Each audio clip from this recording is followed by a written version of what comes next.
All right, good afternoon, everyone, and welcome to the winter edition of our quarterly Water Quality Advisory Work Group meeting, or stakeholder meeting, that is put on by the Water Quality Division here at the TCEQ.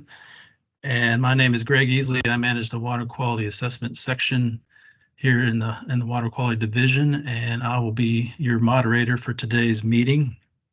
Hope everyone is staying warm during this really cold weather that we're having, and especially appreciate y'all being flexible with us as we had to kind of quickly shift from our normal kind of hybrid in-person and virtual meeting to a fully virtual meeting that we're doing here today. So appreciate again y'all's flexibility as we kind of roll with the weather here. And so I just wanted to eventually get around and have the other presenters here for today's meeting introduce themselves. But first, I just wanted to go through a few housekeeping items before we get into the meat of our stakeholder meeting this afternoon. First of all, wanted to, if you haven't already done so, have y'all register your attendance for today's meeting, and you can do so by going into the chat, and there should be a link there that you can click to register for the meeting. And also in the chat, if it's not there already, we'll hope to put in or attach, I should say, the meeting agenda for this afternoon's meeting, so you can follow along if you don't already have a copy of the agenda handy. We will, as you already know, we're doing this meeting through Teams, and we'll kind of run the meeting like we normally do, but obviously have to adjust things a little bit given the format we're using right now. We will still, as we go through each topic that's in the agenda, we'll pause for any questions you might have. And as far as the preferred protocol for that, we'd like for you to, if you do have a question you want to ask, to raise your virtual hand within Teams, and we will take questions as they come. And you know, you raise your hand, we'll acknowledge you. You can ask your question. We will then answer the question as best we can. If for some reason you don't have a working microphone and need to ask a question a different way, you can put your question into the chat, type it into the chat, and we'll address it that way as well. But if you do have the ability to speak through a microphone, we prefer to do questions that way where possible. So we'll have questions, or pause for questions after each topic, but we'll also have our typical question and answer session at the end of the meeting, or near the end of the meeting, where you can ask any questions you may not have thought of earlier, or anything else that's on your mind. As you heard, the meeting is being recorded. We will do what we normally do and put the recording of the meeting online. If you need to go back and watch it, or for those maybe who weren't able to catch it live, can watch it later.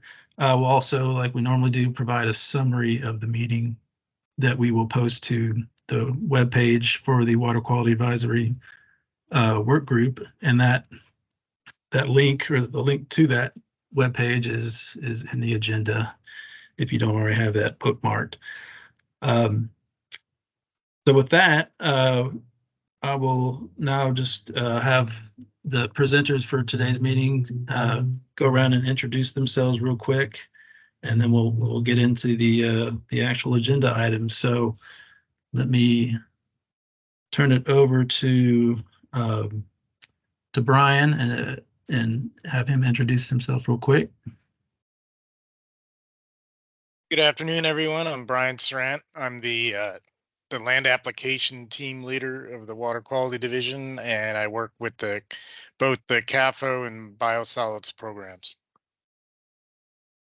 All right, thanks, Brian. Erwin, why don't you go next? Sounds good, Greg. Thank you. Good afternoon, everyone. My name is Erwin Madrid. I'm the team leader for the Applications Review and Processing team of the Water Quality Division for the individual permits. Thank you, Erwin. Adam, you can go ahead. Good afternoon, and thank you, everyone. My name is Adam Levion. I'm one of the industrial wastewater permit writers, and I am currently one of also the four oil and gas permit writers. So, yes, that is that. Thank you, Adam. Rebecca. Good afternoon, everybody. My name is Rebecca Villalba. I am the team leader for the stormwater team. And then Michaela. Good afternoon, everyone. My name is Michaela Coleman. I am a permit writer on the stormwater team, the Water Quality Division, TCEQ. All right, thank you, Michaela. And like we normally do, we have several updates to provide for you this afternoon, broken up into our typical breakdowns of program updates, and then general permit updates, and lastly, rule updates. So we'll go ahead and jump into the program specific updates. And I'll kick it off with a quick update on the Senate Bill 1289 rulemaking activities or implementation activities, which involves rulemaking. Of course, Senate Bill 1289 was passed this last legislative session, and it allows for alternative disposal of reclaimed water or wastewater. This bill made changes to Chapter 26 of the Texas Water Code, which in turn requires us to initiate rulemaking to amend Chapters 210 and Chapter 321 of the Texas Administrative Code. Staff here in the Water Quality Division are currently working on a draft rule, or putting together a draft rule. They're also working on changes that will need to happen to application forms and as well as revisions to existing language in our authorization. So that work is underway and is progressing forward. Erica Crespo, who's our assistant deputy director of the Water Quality Division, but she's also the leader of the rule project for SB 1289, and she asked me to give these updates, but also said that folks can reach out to her directly if they have any specific questions about the process and what they're considering in their rulemaking. So I'll stop there, and if anyone has any questions, you can certainly ask them. But like I said, if you have real specific ones, it's probably best to contact Erica, and we can certainly help you get in touch with her if you don't already have her contact information. So so let me go ahead and move on to the next program update, and that's Erwin giving an update on e-permits and individual permit applications. Erwin. Cool. Thanks, Greg. Yeah, so my update is in regards to something we're really looking forward to, and that is the online submissions for industrial and municipal wastewater permit applications. So currently, we've been working with our IT developers, and my team, along with several other members from our division, have been working through the development phase, testing phase, and we're currently working on internal processes as well as working out any some bugs that are in the application itself. But it's close to being fully developed, and we are targeting a May rollout for this. So stay tuned for further updates as far as how it'll be implemented and it's going to work. But really excited that it's coming along. It's coming along quite well. It's going to be a big game changer for not only our division, but our customers as well. So this will be housed in our state of Texas environmental electronic reporting system, mostly known as steers, and it'll be it'll have the ability to create an application, um, complete the application, sign, pay, submit, all at the same time. So, like I said before, more news to come on that, but we want to start slowly getting the word out and for this anticipated May release date. But if you have any questions in the meantime, feel free to let us know through our various contact channels. But for now, just know that it's coming, and it'll be, like I said, a big game changer for us. It'll allow us to hopefully speed up our processing time, and get away from the paper submittals and go online now. So pretty much all I have is, if anybody has any questions, comments, feel free to let me know.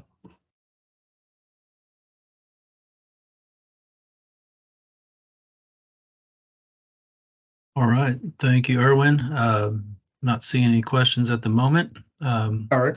So Thanks, Trey. we'll go ahead and move on. But before I do so, I do see, oh, actually, I do have a hand up for Susan. I don't know, she might have a question for you, so I'm gonna get her so that she can answer our question for you. Susan, can you hear us? Yes. Yes. Okay. Hello. Yes, hear ma'am, me? we can hear you. Yes. Yeah. So I have a question on the for Erwin on the electronic application submissions. How will we regularly review applications that are submitted to determine impacts to water quality? I'm with the Lower Colorado River Authority Water Quality Protection. How will we be able to access a permit file to review it in case we want to submit comments? Okay, is this like reviewing a permit application that gets Yes. submitted? Okay. Yeah, so somebody submits an application, we take a look at it to determine Mhm. whether we have concerns for water quality impacts. So typically I would go look at the file at your headquarters. How do we request or get access to the electronic permit applications? Right. Okay, good question. The way I'm understanding how that's going to work on that end is that we have a process to upload these electronically, so you'll be able to access the copy of record or application, if you will, through our website. That'll be awesome. Thank Yeah, you. so that's an effort. That's kind of like a conjoined effort that's coming along with this implementation. So it's not just the application itself, but the agency is also working on a effort to upload notices and applications and things like that.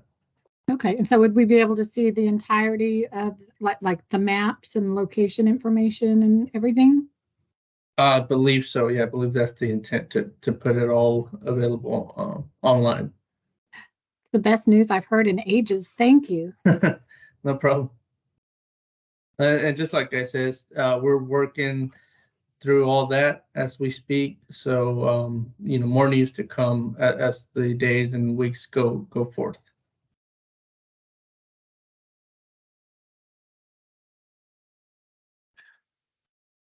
okay.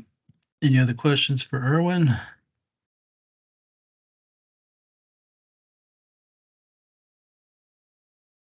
All right. Well, thanks, Erwin. And I do note that I see there are a couple of questions in the chat related to the SB 1289 topic, and I can tell you already those are questions I don't have the answers to. So what I'm going to do, Ellen and Kayla, and apologies if I'm mispronouncing any names there. I'll forward your questions to Erica, and she can respond to you directly in order to get an answer to what you're wondering about there. So we'll won't forget about those. So all right. Well, next up, I'm going to turn it over to Adam. He's got a couple of updates on oil and gas general permits. Adam? Good afternoon, everyone. Thank you, Greg. So two updates, or a couple updates that I'd like to just discuss in regards to House Bill 2771. TCEQ was transferred permitting authority for discharges into surface waters in the state for gas plants and oil and gas extraction facilities by House Bill 2771 during the 86th legislative session in 2019.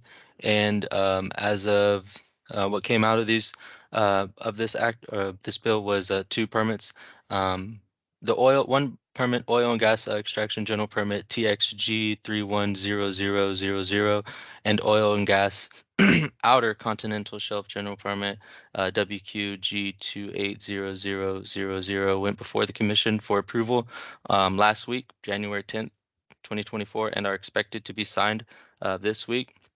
So one of those main update is to stay tuned on the where you can view these permits once they are signed, because they will be available to be viewing for the onto our TCEQ oil and gas webpage, and also what will be available will be any NOIs, notice of intents, notice of changes, or notice of terminations that would be accessed and updated through steers, which was just mentioned by Erwin. So if you're not familiar, it is going to be the similar database that individual applications are submitted, and other notices that are submitted. So that's my update, and I'll leave it to any questions.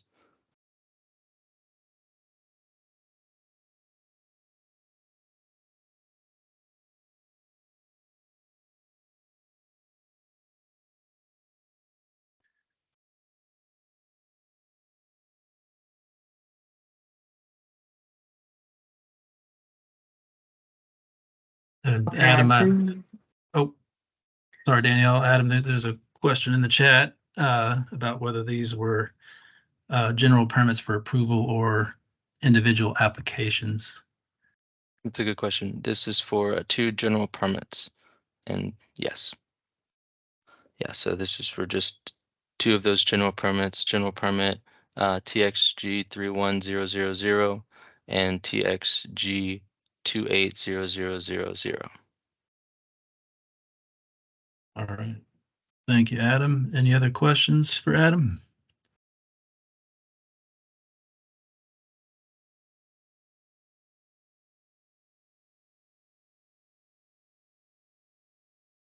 All right. Thank you, Adam. Appreciate that. And then our last program updates will be given by Rebecca. Good afternoon again, everybody. My name is Rebecca Villalba, and the update I have for you right now is regarding the temporary waivers for electronic reporting under certain NPDES permits. Some of you might already be aware, but we issued a temporary waiver from electronic reporting for various general permits and individual permits that we regulate in the Water Quality Division. The reason for the temporary waivers is that the reporting tools for the systems that we are using, which are EPA federal systems, are not ready at this time.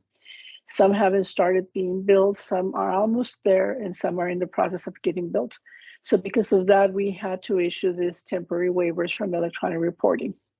The temporary waivers were mailed out to various groups of permittees in December of 2023. So just last month, they started in the beginning of December and ended towards the latter part of December. So everybody should have received now their temporary waivers from electronic reporting. The group of permittees are publicly owned treatment works that have a municipal wastewater permit, and the waiver is for electronic submissions of the reports for unauthorized discharges and anticipated bypasses, otherwise known as SSOs. The other group is for POTWs with a municipal wastewater permit with an approved pretreatment program for their electronic submissions of the annual reports. The next group is the Phase 1 Municipal Separate Storm Sewer Systems, or MS4s, that have an individual permit They received a temporary waiver from electronic submissions of the annual reports. The next group is the confined animal feeding operations, or CAFOs, for individual permits for electronic submissions of the annual reports. And then the last group is the confined animal feeding operations, or CAFOs, that have a general permit under TXG 920000 authorizations for electronic submissions of the annual reports and certain applications. So those are the groups of people that received their temporary waivers that were mailed out last year. So permittees now have a temporary waiver until December 21st, 2025 to start submitting the required reports electronically using EPA's reporting systems applicable for their respective programs. This notification letter or temporary waiver is the only correspondence you will receive concerning your temporary waiver for electronic reporting. Keep the document in your records and continue to submit your required reports via paper until December 21st, 2025. Of course, if the system is ready before then, you're free to start using the system, but you are not going to be required until December 21st, 2025. Please note that electronic reporting waivers are not transferable. If the permittee changes, the new permittee will receive a temporary waiver that will be effective from the date of the authorization of their permit to December 21st, 2025. For questions related to this waiver, you may also contact Small Business Local Government Assistance Program by email at texasenvirohelp@tcq.texas.gov or by telephone at 800-447-2827. Thank you, and that's my update regarding these temporary waivers that we sent out last month. If you have any questions that I may be able to answer, I'll be happy to try.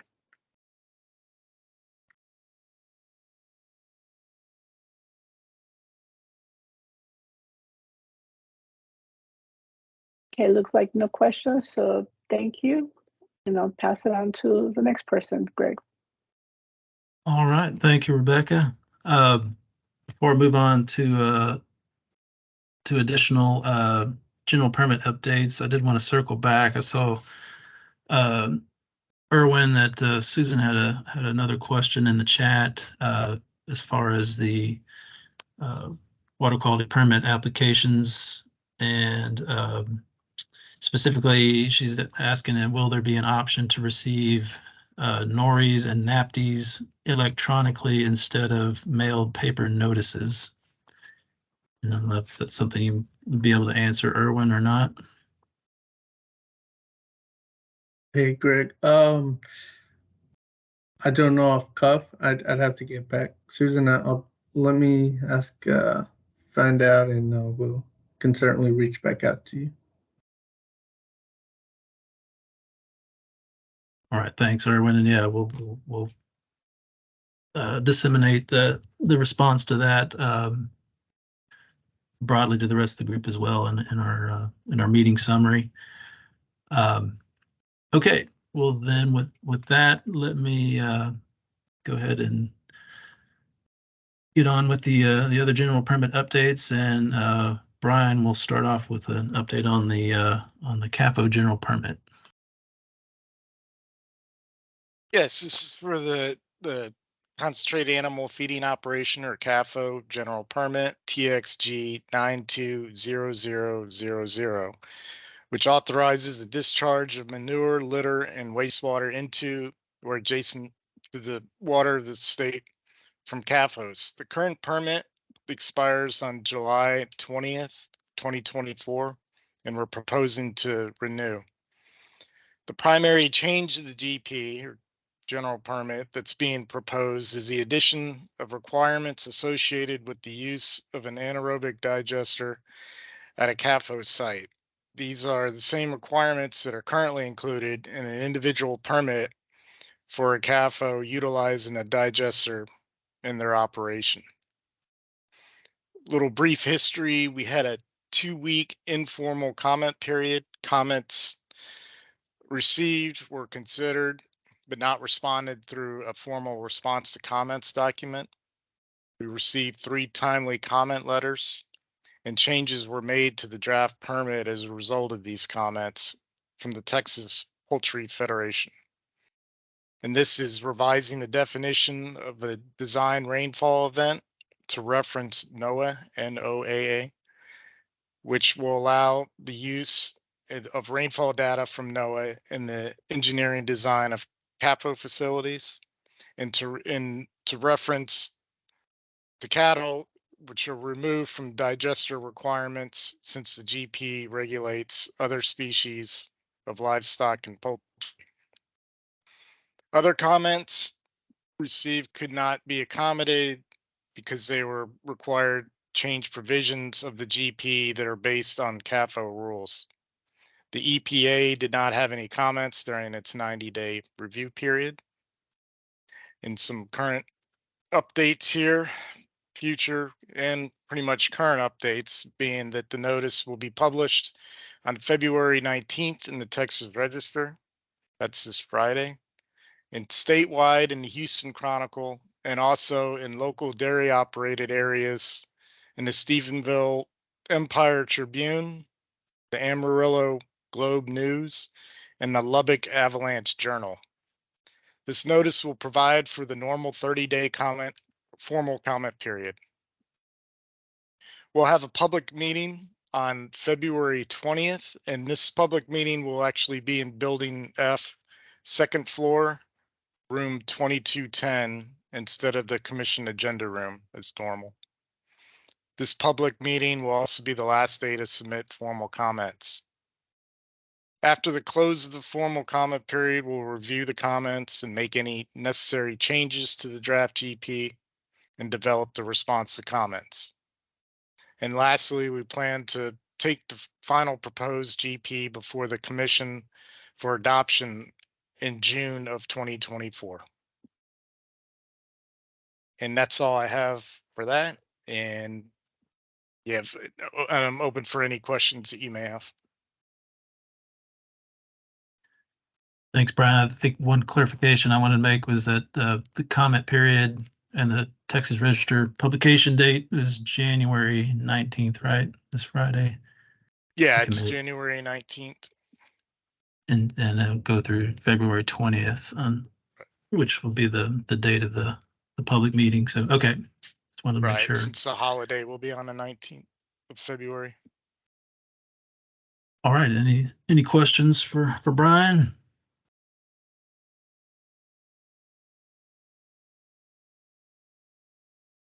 Okay, not seeing or hearing any for the time being. So thank you, Brian. We'll move on to the next general permit update, and Michaela will provide that. Thank you, Greg.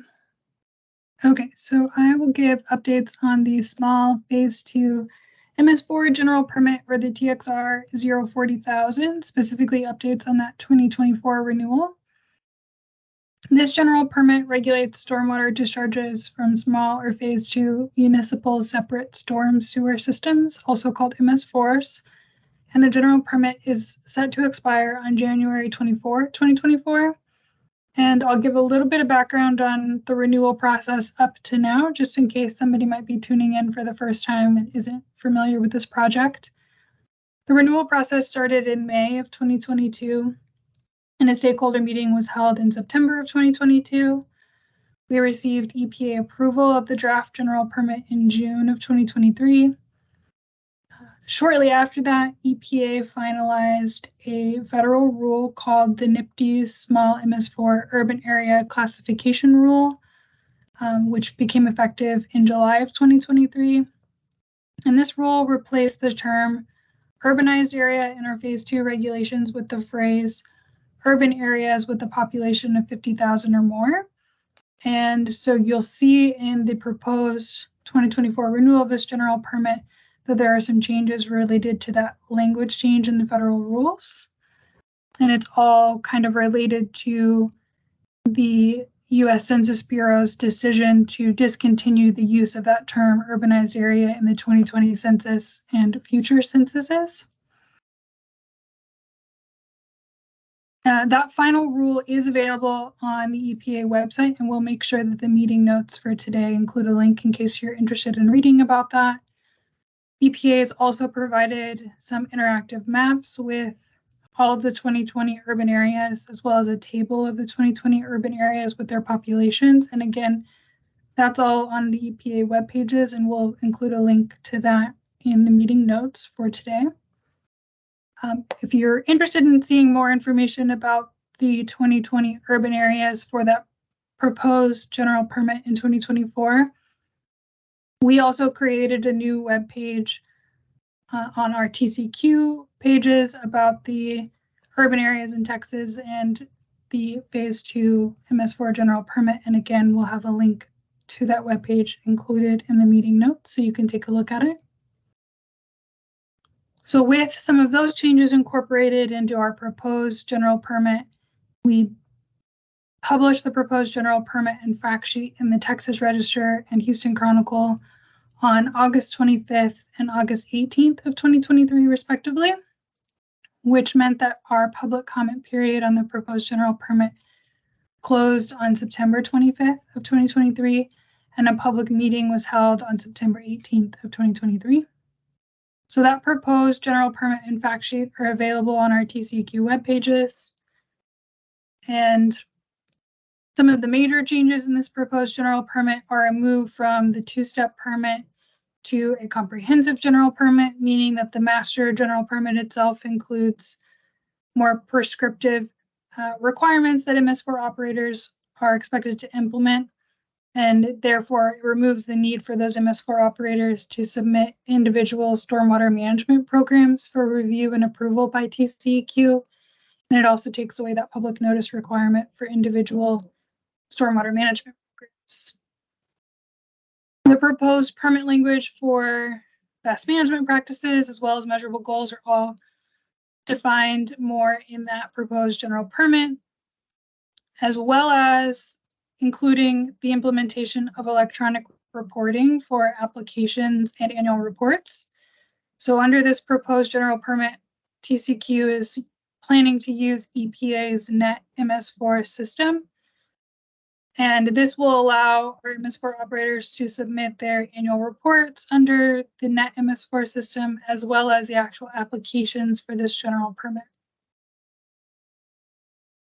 During the comment period, we received comments from about 15 entities, which ended up being about 100 individual comments out of all of those comment letters received. And as a result of those comments, we've made revisions to the general permit and fact sheet and prepared a response to comments document. And so we were all geared up and ready to issue this general permit this month. And we have made the decision to delay this general permit until August of 2024. And that's simply due to some of the delays with setting up this NET MS4 electronic system with EPA, so getting the Texas specific system ready for our permittees to apply and submit annual reports under this general permit option. So we anticipate presenting the general permit for adoption at agenda in August of 2024 and issuing the general permit that same day or shortly thereafter. This means that all of our small MS4 operators with active authorizations will be granted administrative continuance through that delayed period. And during administrative continuance, our small MS4 operators will continue to implement any ongoing items you might have in your most recently approved stormwater management program. Year 5 annual reports under the current general permit should continue to be submitted according to the schedules defined in the general permit. And the kind of missing time in this delayed window will be addressed in that first annual report under the 2024 general permit. So we'll be providing a little bit more guidance and maybe some different time frame examples as we get closer to that 2024 general permit being issued. That way everybody knows exactly what's expected for that annual report under the new general permit. And then finally, with this delay, it does mean that new small MS4 operators cannot seek coverage until the 2024 permit is issued in August. So that was a lot of information to cover, but I'll pause and see if there are any questions. I see one in the chat from Alexandra. Question 1, are we continuing under our 2019 plan? Yes, so during this administrative continuance period, you are basically covered under your 2019 or most recently approved swamp under the 2019 general permit. Second question is, if continuing under our 2019 plan, what if our goals are not reoccurring and a one-time goal? How will we proceed with the annual report? So in this case, if your goal was only a one-time, you're not expected to redo it. It's going to be any ongoing, any annual goals that you have set under that stormwater management program, you're going to have to continue with through that administrative continuance period. Would the annual report be October through August if originally fiscal year, and the next cycle for the new permit be August 2024 to December 2025? It's a good question. I don't have an answer to that right now. Like I said, we're going to be providing a little bit more guidance with some kind of date ranges, and we'll be sure to include an example for a fiscal year time period on how exactly we want to cover that kind of interim time period. We're still working with EPA to make sure that whatever solution we come up with to cover this time period will be accommodated in that electronic system. So it's a little too soon for me to answer that right away, but we will definitely share more guidance as we get closer to that time period. But for the time being, just know that we're not expecting you to report during that window until after that 2024 permit is issued and that first year annual report will be due. Next question, are any of the goals changing in the proposed 2024 plan or the goals set? So in the proposed general permit, there was language about the different measurable goals, and based on comments, there are some revisions to a few goals throughout the general permit. You know, once we get closer to adoption, we'll have all those documents available as part of the backup materials, and you can see in more detail about some of those changes from the comments we received, what all got tweaked from the proposed to what we're going to present for adoption. And then question number 5, when will the template be available so MS4s can start writing out their plan? Another great question. So we're working with our small business and local government assistance group to develop that template. And our plan is to have it available at the same time as we issue the general permit. So you'll have it during the whole renewal time period to work on updating those plans and having it ready to apply in that 180-day renewal period. Ooh, okay. More questions from Liz. What day in August 2024 for planning purposes and annual report reasons it would be helpful to know?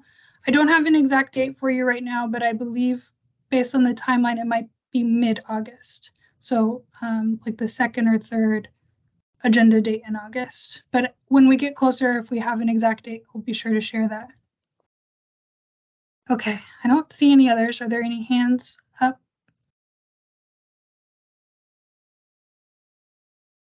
Not seeing any currently. Any other questions for Michaela? There's one in the chat. Okay, Alexandra, some of the measurable goals are unattainable. For example, mark 10% of known inlets. It's a huge number for growing MS4s and will cost more than the public notice. EPA has stated that the TCEQ cannot backslide. Would lowering this number be considered backsliding? So this is similar to a lot of comments that we received during the proposal, and we have addressed this comment. And so you'll see that in the general permit, we'll be able to provide closer to adoption with a detailed response to this basic statement, specifically for like the inlet marking goal in particular. So I'm sorry I can't provide all of the details, but I'm doing my best. Austin, you have a question?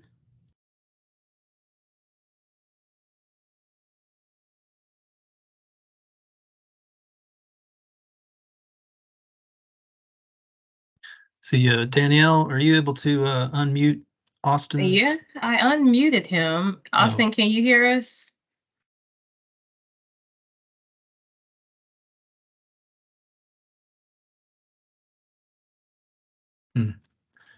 Guess we're having some difficulty in getting your audio, Austin. If Can you don't y'all hear me? mind. Oh, there There we you go. go. Go Oh ahead. yeah, you can hear me now? Yes. Yes. Cool. Okay, I think that was my fault. So I'm with Williamson County Stormwater Management Program. One of the we're one of the fastest growing regions in the United States, and our jurisdiction is unique because as a county, we cover which we don't use the phrase anymore, urbanized area. So I constantly have cities like Leander and Georgetown and Round Rock and Hutto and Cedar Park growing and expanding and annexing what would be considered my jurisdiction. And we say, great, thank you, take this from here. But what's confusing to me is we have these pockets. So like our MS4 boundaries looks like a Swiss cheese. And so, I'm over here in Summerlin area, and there's the cities haven't annexed Summerlin yet. Or another example would be the cities haven't annexed Star Ranch yet. And in those two specific hot zones, I call them, I don't believe I know how to measure this new. Did you say 50,000 population of 50,000? So Yeah. when a county like myself is trying to establish our jurisdictional boundaries, and the topics like this can sometimes be politically charged in county government, I'm trying to figure out how to explain to my supervisors and developers where our boundaries are. Gotcha. Okay. So just one point of clarification that might help. When we say population of 50,000, that means the population of the entire urban area. And more or less urbanized areas were just like a subset of a kind of urban area. So the new term urban area with a population of 50,000 or more is kind of just replacing the term urbanized area with its definition. So if you're interested, we can meet one-on-one and talk in more detail about your specific case and look at some of the maps that have been made available on the census website. That might help a little bit to kind of explain the 50,000 and how to look at that data and know which like layers in the map to focus on. That way you have something better to go off of. Okay, thank you very much. Can I follow up with you via email? Yes, definitely. I'll put my email in the chat. Okay, thank you. And I do see one more question from Camila. Has TCEQ finalized identifying newly regulated small MS4 operators? We're really close. Once we have those, we'll be sending out, more information to them. Our plan is to send it out at the same time the general permit goes live, because as soon as, and Rebecca, correct me if I'm wrong, but as soon as we send those letters, that kind of starts the clock for when they have to apply. So we want to time that with the general permit renewal. So we should have it soon.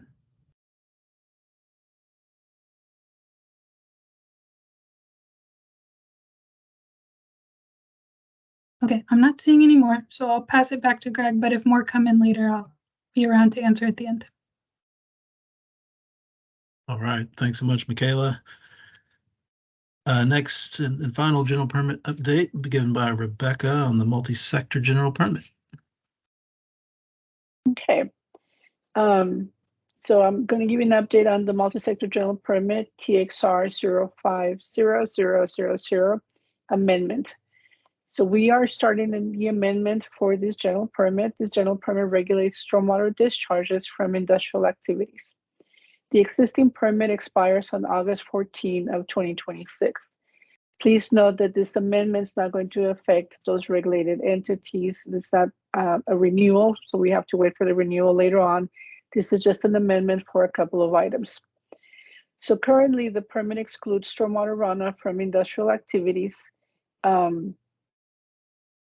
associated with exploration, development, or production of oil and gas or geothermal resources, including transportation of crude oil or natural gas by pipeline. So we are having to open up the permit to address certain things in the permit that are missing, and also to revise others. So we are initiating an amendment with our renewal, as I said, to the permit to address two items. We're going to implement House Bill 1688. You're going to hear a little bit more about that later on when Michaela gives an update on the rulemaking. But House Bill 1688 from the 88th regular legislative session became effective September 1st, 2023. Therefore, we have to start moving in implementing that bill. The other item that we need to address in this amendment to the MSGP is we have to expand the applicability for non-exempt oil and gas construction activities.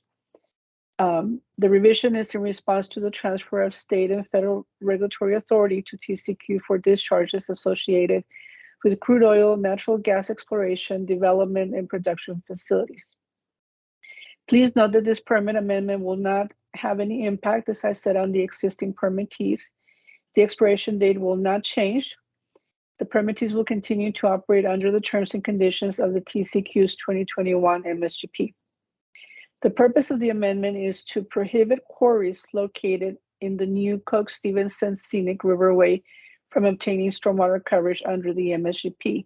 So that one specifically to implement House Bill 1688.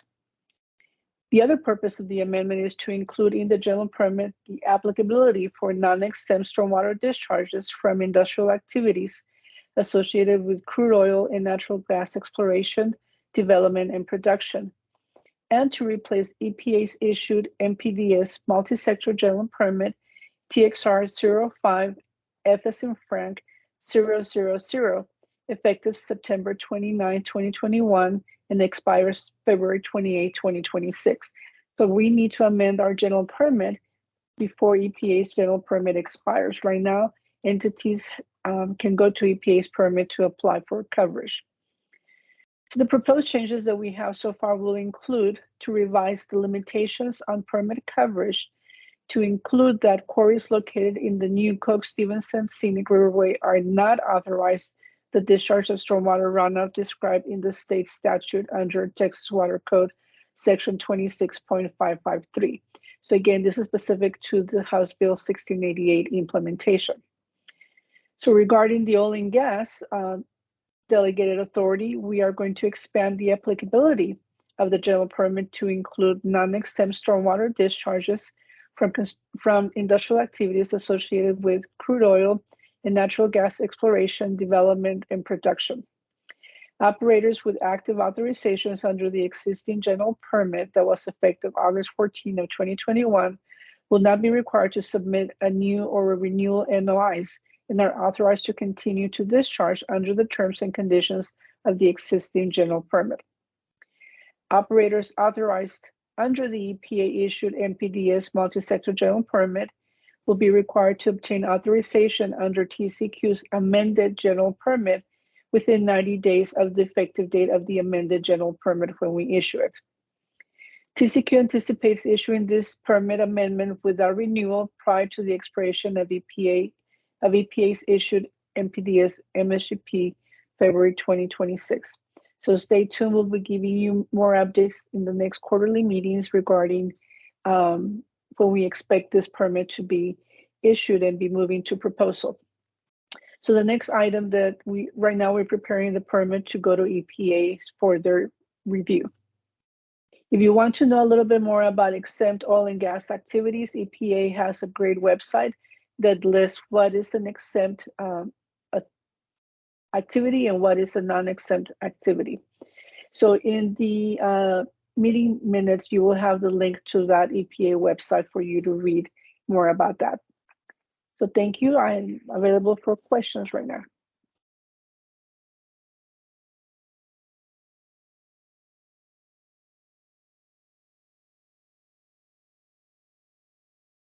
Okay, I don't see any questions at this time in the chat. I'll be available here if you have questions later on, or also you can send me an email afterwards as well. Thank you. Thank you, Rebecca. Okay, now we'll move on to several rule updates. I'll start by saying that the first one there, Chapter 321, Subchapter P, and Chapter 210, I talked a little bit earlier at the top of the meeting about, gave a brief update on in relation to the Senate Bill 1289 implementation activities. And we'll just say that, if you do have any other questions in addition to the ones that we've already seen in the chat, feel free to reach out to Erica Crespo, who provided an email address in the chat, and we'll also make sure she sees the questions that were already posed. So, so with that, we'll go ahead and move on to the next item on the rule updates for or relative to dairy waste, and Brian Sarant will give that update. Brian. Yes, thanks, Greg. This is for the dairy waste rulemaking under Chapter 321. This rulemaking is required to implement House Bill 692 in the recent regular legislative session, and is a result of the need for other means to dispose of dairy waste by dairy farm operators, and this required that the rules be adopted no later than March 1st of 2024. This grants TCEQ rulemaking authority to issue an authorization by rule for land application of dairy waste, adopt rules governing that land application by allowing the disposal of dairy waste from permitted CAFOs and unpermitted AFOs into a control or retention facility, including a lagoon or a playa, and to authorize land application by irrigation associated with that disposal. So to give you a current update on this, with our progress on this, the Water Quality Division drafted an initial set of proposed rules, but they were pulled back in response to feedback received to broaden the scope of these rules. Right now, we're working on developing new proposed rules and hope to have the draft rules ready for consideration within the next couple of months. And that's the update I have for the dairy waste bill. If I have any questions, just let me know.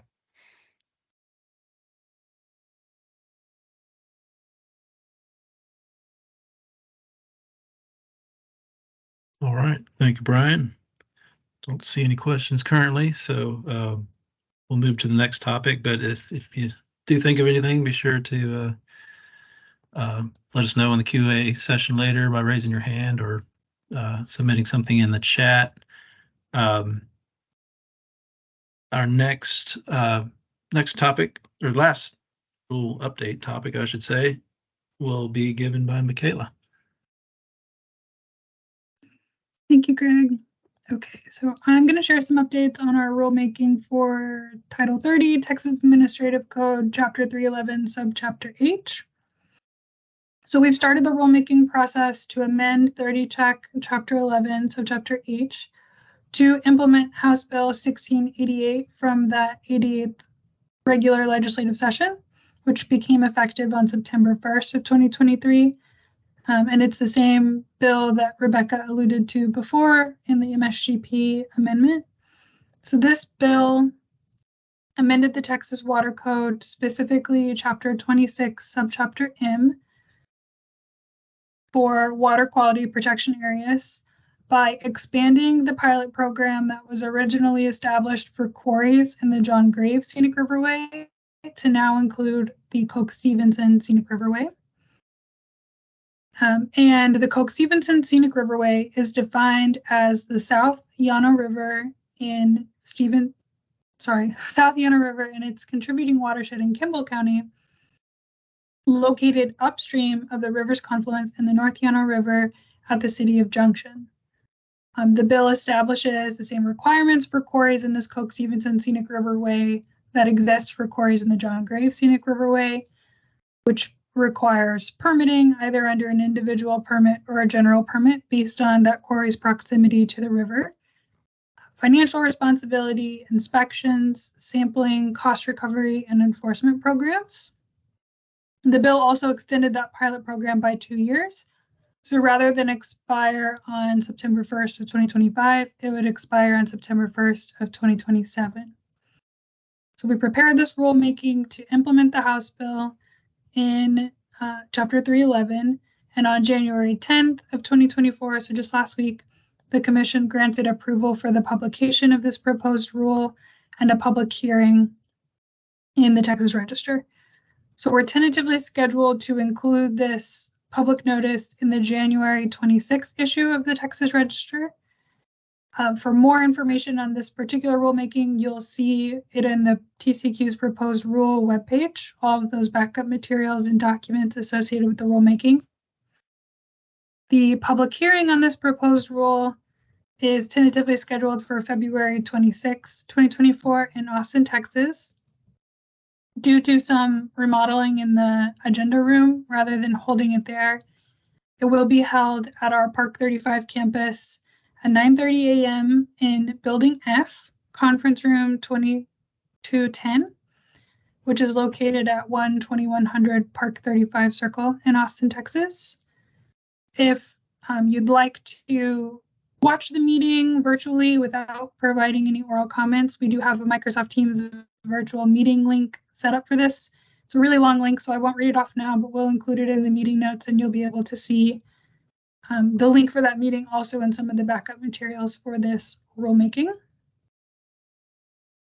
And kind of tied to this rulemaking is the John Graves general permit, or the TXG 50,000. So we had initially started the the renewal process for that general permit in early 2023, and then this bill got passed. And so we sort of paused the renewal process on that general permit, which was known as the John Graves General Permit, or TXG 50,000. And it regulates stormwater and wastewater discharges from quarries in the John Graves Scenic Riverway portion of the Brazos River Basin.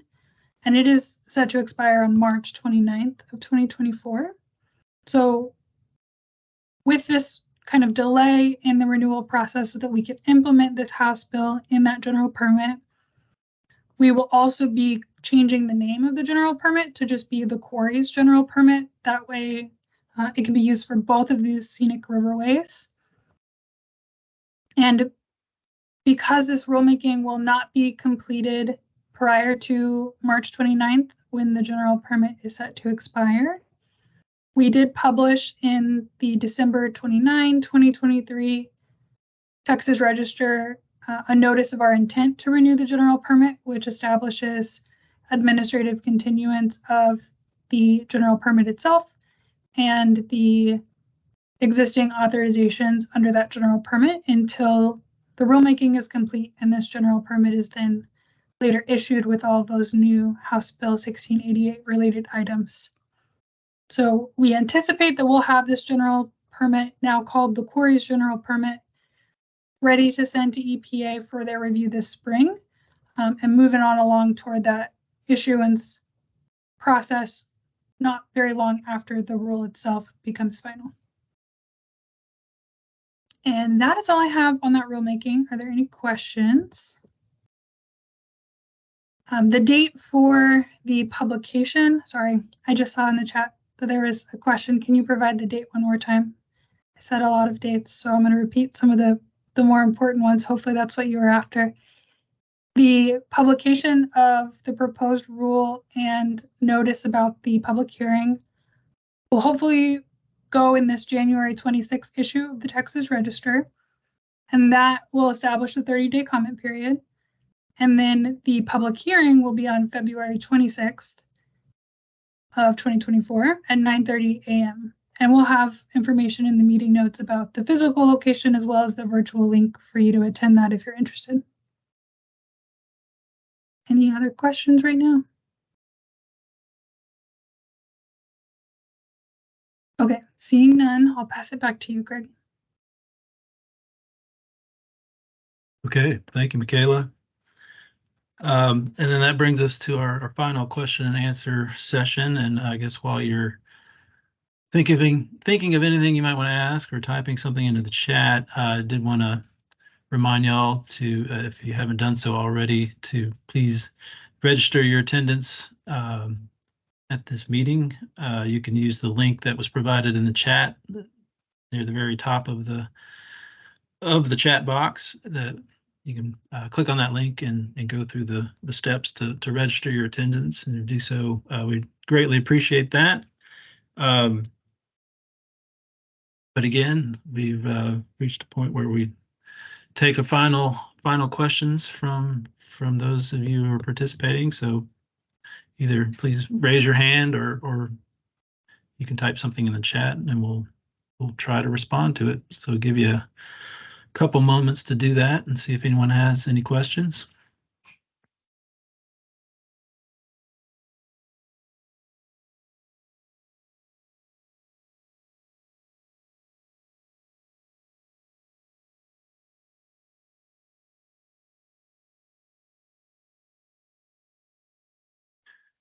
See a question from Susan. Said I saw the ED or executive director was named. Are there any other staffing updates?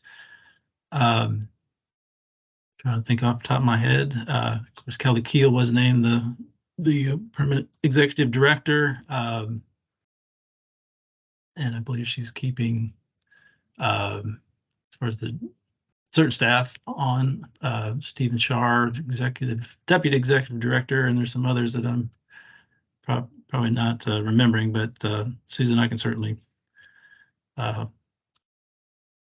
email you later with any of the others that I'm not recalling off the top of my head. And I guess Cyrus has a question in the chat on the dairy waste application. Will that require review by EPA, or is it exempt from that review? I believe it's my understanding that EPA review will be required, but I'll check with staff to make sure that that's correct. But I want to say that's the correct answer to the question, but I will follow up if I hear differently.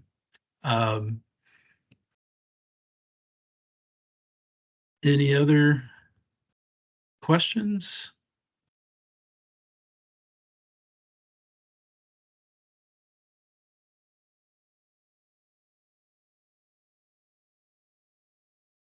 Okay. Well, a couple quick announcements before we adjourn for the afternoon. There is a pre-treatment stakeholder group meeting that's going to be held in a couple days on January 18th, this Thursday at 1 o'clock. My understanding is it's going to be held in the agenda room in Building E, room 201S. That is the again the agenda room. It is going to be undergoing renovations, but I'm assuming maybe they're getting this meeting in before that process kicks off. So if anyone knows differently as far as that pre-treatment stakeholder group meeting, certainly let me know. But that's what's posted on the pre-treatment stakeholder group webpage under our agency site. So. And then our next quarterly Water Quality Advisory Work Group meeting will be held on April 16th of this year at 1:30 p.m. We will provide more information as far as location as we get closer to the meeting. We, are planning on having or going back to our normal format of doing a hybrid in-person and virtual meeting. So like I said, we'll send more details as we get closer to that date. But for now, please save that date, April 16th on your calendar as for our next iteration of this meeting. And I guess there was a question I saw as far as where the recording will be posted. A recording of this meeting will be posted. And Danielle thankfully responded to that question and said that, yeah, the meeting will be available to view on the TCEQ YouTube channel within the next 24 hours. So, okay, well, I believe I'm not seeing any other questions. So I think we are all done. So thank you so much for participating in this afternoon's meeting. Again, thanks for being flexible and pivoting with us as we due to the weather needed to hold this meeting virtually, and I think went off more or less without a hitch. So thanks for bearing with us as we adapted to doing this in a somewhat new format, but good to know that we can always fall back on this in the future if needed. So hope you all have a good rest of your afternoon and week. And thanks again for attending, and we'll see you next time. We are now adjourned.